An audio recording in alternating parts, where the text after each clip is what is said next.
You ask Tiger to solve. This deals with linear equations with one unknown. The final result is x equals -1/2. Let's solve it step by step. Group all x terms on the left side of the equation. Add 2x to both sides. Group like terms. Simplify the arithmetic. Group like terms.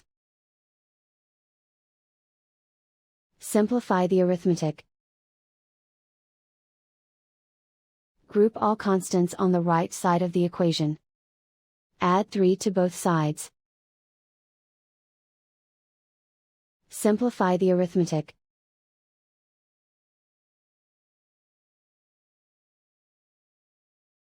Isolate the x.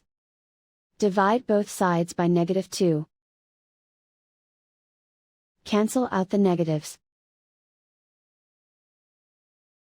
Simplify the fraction. Move the negative sign from the denominator to the numerator.